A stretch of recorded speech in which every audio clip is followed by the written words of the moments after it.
Assalamualaikum warahmatullahi wabarakatuh. Halo semuanya, di video pembelajaran kali ini saya akan memberikan tips and trick untuk membuat sebuah CV yang simple dan juga menarik.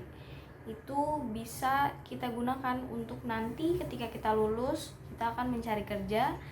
CV itu sangat penting karena itu adalah first impression dari perusahaan terhadap kita.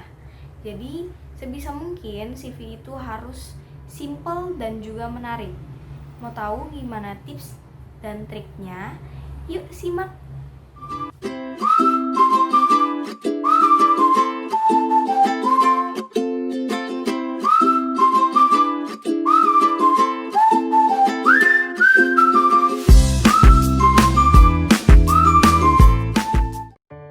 Assalamualaikum warahmatullahi wabarakatuh. Halo semuanya.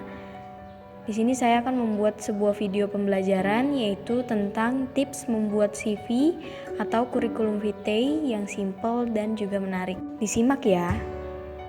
Nah, poin pertama itu kita harus memahami apa sih isi dari CV itu.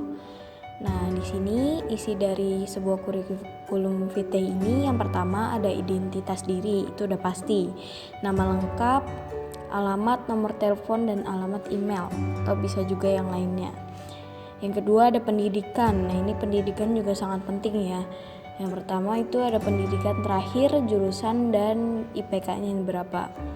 Yang ketiga ada personalitas, gambaran singkat tentang karakter diri kalian. Yang keempat ada keterampilan yang dimiliki itu skill. Misalnya kalau kita itu sebagai desainer, kita bisa menggunakan Adobe Photoshop, Illustrator, After Effects dan sebagainya. Yang kelima proyek dan pengalaman kerja. Nah, di sini kalau untuk kalian kan belum bekerja ya, berarti bisa juga dimasukkan organisasi seperti OSIS misalnya, pramuka atau yang sebagainya. Selanjutnya ada training atau pelatihan terbaru, pelatihan yang telah diikuti 2-3 tahun terakhir.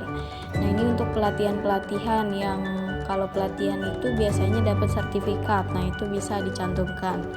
Selanjutnya ada informasi lain tentang diri kamu, yaitu hobi, referensi atau hal lain tentang diri kalian yang berhubungan dengan pekerjaan yang akan dilamar. Selanjutnya yaitu buat desain yang sederhana namun tetap menarik. Ini salah satu desain yang sederhana tapi menarik ini adalah salah satu yang menjadi daya tarik CV di mata perusahaan, yaitu dengan desain yang simpel namun tetap memuat informasi-informasi penting. Nah, di sini bisa dilihat di sini desainnya simpel, cuman dia berisi informasi penting tentang diri kita. Selanjutnya, cantumkan informasi pengalaman bekerja.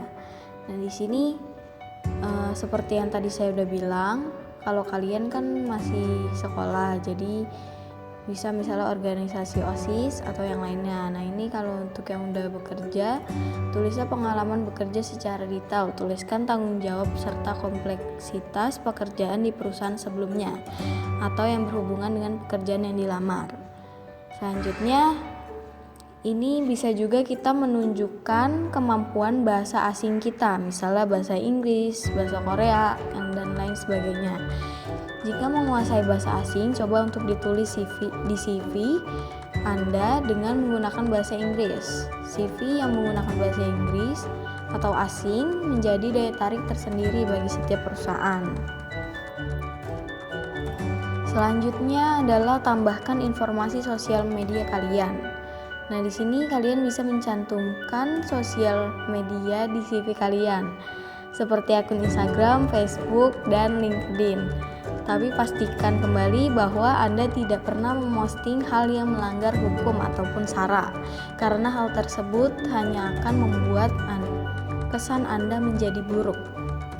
Kalau bisa nih, sosial media yang kalian pegang sekarang seperti Instagram itu diisinya dengan hal-hal yang positif, seperti misalnya karya-karya kalian sebagai seorang desainer itu kayak gimana, kayak gitu. Jangan yang berbau sara.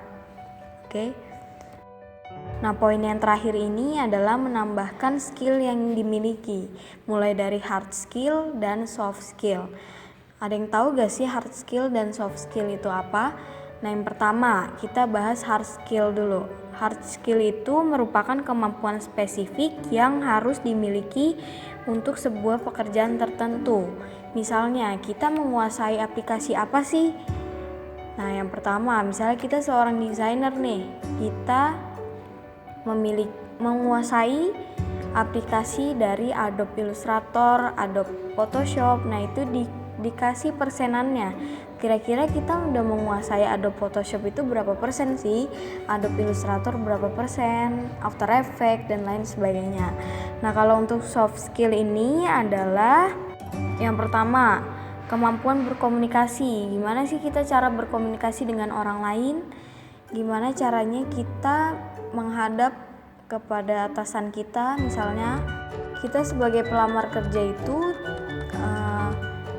hard skill itu penting, tapi soft skill itu lebih penting lagi. Kalau misalnya kalian jago dalam menguasai Adobe Photoshop, Illustrator, tapi kalian nggak punya cara berkomunikasinya itu nggak bagus gitu, itu sama aja bohong. Yang kedua ada berpikir kritis, kepemimpinan yang baik, kreativitas, fleksibilitas, perilaku yang baik. Nah, ini kerjasama tim. Jadi kita bisa gak sih kerjasama tim? Kalau hard skillnya udah bagus, harusnya dibarengi juga dengan kerjasama tim. Yang terakhir ada etos kerja. Nah, di sini berdedikasi tinggi terhadap pekerjaan, deadline yang terpenuhi, kemampuan multitasking, perencanaan yang matang, manajemen waktu yang baik. Nah, gitu. Nah, sekian video pembelajaran yang bisa saya sampaikan. Semoga kita selalu dilindungi dari wabah penyakit yang sedang melanda dunia saat ini. Semoga ilmu yang saya berikan bisa bermanfaat untuk kalian. Terima kasih. Sekian. Mohon maaf apabila ada salah-salah kata. Wassalamualaikum warahmatullahi wabarakatuh.